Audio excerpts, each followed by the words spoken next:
കേരളത്തിലെ government pleader നിയമനവുമായി ബന്ധപ്പെട്ട വിവാദം കൂടുതൽ സങ്കീർണമാവുകയാണ്.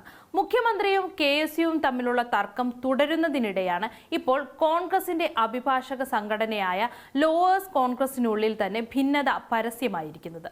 ലോയേഴ്സ് കോൺഗ്രസ് സംസ്ഥാന ജനറൽ സെക്രട്ടറി അഡ്വക്കേറ്റ് സാബു തോഴുപ്പാടൻ മുഖ്യമന്ത്രിയുടെ വിശദീകരണത്തിനെതിരെ ഗുരുതര ആരോപണങ്ങളുമായി രംഗത്തെത്തിയിരിക്കുകയാണ്. ഹൈക്കോടതി യൂണിറ്റ് പ്രസിഡന്റായ അഡ്വക്കേറ്റ് അനൂപ് നായർക്കെതിരെയും അഡ്വക്കേറ്റ് സാബു ശക്തമായ വിമർശനമാണ് ഉന്നയിച്ചിരിക്കുന്നത്. ഗവൺമെന്റ് പ്ലീഡർമാരുടെ നിയമനവുമായി ബന്ധപ്പെട്ട് കഴിഞ്ഞ കുറച്ച് ദിവസങ്ങളായി രാഷ്ട്രീയ വിവാദം ശക്തമാണ്. നിയമന പട്ടികയിൽ ചിലരുടെ പേരുകൾ ഉൾപ്പെടുത്തിയതിനെ ചൊല്ലി കോൺഗ്രസിനകത്ത് നിന്ന് തന്നെ പ്രതിഷേധം ഉയർന്നിരുന്നു. ഇതിനിടെ മാധ്യമങ്ങളോട് സംസാരിച്ച മുഖ്യമന്ത്രി നിയമനങ്ങൾ നടന്നത് ലോയേഴ്സ് കോൺഗ്രസ് നൽകിയ പട്ടികയുടെ അടിസ്ഥാനത്തിലാണെന്ന് വ്യക്തമാക്കിയിരുന്നു. എന്നാൽ മുഖ്യമന്ത്രിയുടെ ഈ വിശദീകരണത്തിന് പിന്നാലെ തന്നെ ലോയേഴ്സ് കോൺഗ്രസിനുള്ളിൽ നിന്നും വ്യത്യസ്ത പ്രതികരണങ്ങളാണ് പുറത്തുവരുന്നത്. ഇതോടെ വിവാദം സർക്കാർ വേഴ്സസ് പ്രതിപക്ഷം എന്നതിൽ ഒതുങ്ങാതെ കോൺഗ്രസിനുള്ളിലെ ആഭ്യന്തര ഭിന്നതയിലേക്കും നീങ്ങിയിരിക്കുകയാണ്.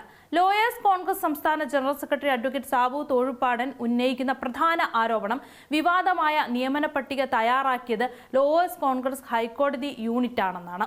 RSS SFI പശ്ചാത്തലമുള്ളവരുടെ പേരുകൾ ഉൾപ്പെടുത്തിയതും ഹൈക്കോടതി യൂണിറ്റിന്റെ ശുപാർശയിലൂടെയാണെന്ന് അഡ്വക്കേറ്റ് സാബു തോഴുപ്പാടൻ ആരോപിക്കുന്നു. ഹൈക്കോടതി യൂണിറ്റ് പ്രസിഡന്റായ അഡ്വക്കേറ്റ് അനൂപ് നായർ പ്രതിപക്ഷ നേതാവ് VD സതീശനുമായി അടുത്ത ബന്ധമുള്ള ആളാണെന്നും സാബു ആരോപിക്കുന്നു. അനൂപ് നായരെ ഹൈക്കോടതി യൂണിറ്റ് പ്രസിഡന്റായി നിയമിച്ചതും VD സതീശനാണെന്നും അഡ്വക്കേറ്റ് സാബു പറഞ്ഞു. ഇരുവരും തമ്മിലുള്ള ബന്ധത്തെക്കുറിച്ച് വ്യക്തത വേണമെന്നും ആവശ്യപ്പെട്ടു. അതോടൊപ്പം താരതമ്യേന ജൂനിയറായ അഭിഭാഷകനായിട്ടും അനൂപ് നായരെ സ്റ്റേറ്റ് അറ്റോർണിയായി നിയമിച്ചതും ചർച്ച ചെയ്യപ്പെടേണ്ട വിഷയമാണെന്നും സാബു ചൂണ്ടിക്കാട്ടി. വിവാദമായ നിയമന പട്ടിക തയ്യാറാക്കിയത് അനൂപ് നായർ നൽകിയ ശുപാർശയുടെ അടിസ്ഥാനത്തിലാണെന്നും സാബു ആവർത്തിച്ചു. ഇതിന്റെ പശ്ചാത്തലത്തിൽ അനൂപ് നായരെ സ്റ്റേറ്റ് അറ്റോർണി സ്ഥാനത്ത് നിന്നും ലോയേഴ്സ് കോൺഗ്രസ് ഹൈക്കോടതി യൂണിറ്റ് പ്രസിഡന്റ് സ്ഥാനത്ത് നിന്നും മാറ്റണമെന്നും സാബു ആവശ്യപ്പെട്ടു. സാബു തോഴുപ്പാടൻ മറ്റൊരു പ്രധാന ആരോപണവും ഉന്നയിക്കുന്നുണ്ട്. പ്ലീഡർമാരായി നിയമിക്കപ്പെട്ടവരിൽ ഭൂരിഭാഗം പേരും ലോയേഴ്സ് കോൺഗ്രസിന്റെ സജീവ പ്രവർത്തകരല്ലെന്നും അഡ്വക്കേറ്റ് സാബുവിന്റെ വാദമുണ്ട്. കൂടാതെ സംസ്ഥാന കമ്മിറ്റി നൽകിയ ശുപാർശ പട്ടിക പൂർണ്ണമായും അവഗണിച്ചുവെന്നും ആരോപിച്ചു.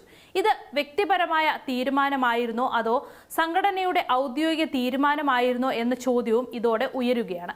ഇതിനു മുൻപ് ലോയേഴ്സ് കോൺഗ്രസ് സംസ്ഥാന പ്രസിഡന്റ് PK അബ്ദുൾ റഹ്മാനും വിഷയത്തിൽ പ്രതികരിച്ചിരുന്നു. പ്ലീഡർ നിയമനവുമായി ബന്ധപ്പെട്ട പരാതികൾ ഇതുവരെ പരിഹരിക്കപ്പെട്ടിട്ടില്ലെന്നാണ് അബ്ദുൾ റഹ്മാന്റെ നിലപാട്. AICCയും KPCCയും വിഷയത്തിൽ നേരിട്ട് ഇടപെടണമെന്നും ആവശ്യപ്പെട്ടു. വിവാദത്തിലായ ചിലർ സംഘടനയുടെ സജീവ പ്രവർത്തകരല്ലെന്നും സാങ്കേതികമായി അംഗങ്ങളാണെങ്കിലും സജീവ സംഘടനാ പ്രവർത്തനം നടത്തിയവരാണെന്ന് പറയാനാകില്ലെന്നും വിശദീകരിച്ചു. സാധാരണയായി വിവിധ യൂണിറ്റുകളിൽ നിന്നുള്ള ശുപാർശകൾ സംസ്ഥാന നേതൃത്വം പരിശോധിച്ച് ഏകോപിപ്പിച്ച ശേഷമാണ് അന്തിമ പട്ടിക തയ്യാറാക്കേണ്ടതെന്നും അബ്ദുൾ റഹ്മാൻ വ്യക്തമാക്കി. മുഖ്യമന്ത്രി പറഞ്ഞത് ലോയേഴ്സ് കോൺഗ്രസ് നൽകിയ പട്ടികയുടെ അടിസ്ഥാനത്തിലാണെന്നാണെങ്കിൽ ഇപ്പോൾ അതേ സംഘടനയ്ക്കുള്ളിൽ നിന്ന് തന്നെ വ്യത്യസ്ത അഭിപ്രായങ്ങൾ ഉയരുന്നത് വിവാദത്തിന് പുതിയ മാനം നൽകുകയാണ്. KSU ഉയർത്തിയ വിമർശനങ്ങൾക്ക് സമാനമായ ആരോപണങ്ങളാണ് ഇപ്പോൾ ലോയേഴ്സ് കോൺഗ്രസിലെ ഒരു വിഭാഗവും ഉന്നയിക്കുന്നത്. അതേസമയം വിഷയത്തിൽ കോൺഗ്രസ് അഭിഭാഷകർക്കിടയിലും ഈ വിവാദത്തിൽ ഇനി കോൺഗ്രസ് നേതൃത്വം എന്ത് നിലപാട് സ്വീകരിക്കും? AICCയോ KPCCയോ ഇടപെടുമോ? സർക്കാർ ഇതിന് കൂടുതൽ വിശദീകരണം നൽകുമോ എന്നൊക്കെയുള്ള കാര്യത്തിൽ വരും ദിവസങ്ങളിൽ കൂടുതൽ രാഷ്ട്രീയ സംഭവവികാസങ്ങൾ ഉണ്ടാകുമെന്ന് ഉറപ്പാണ്.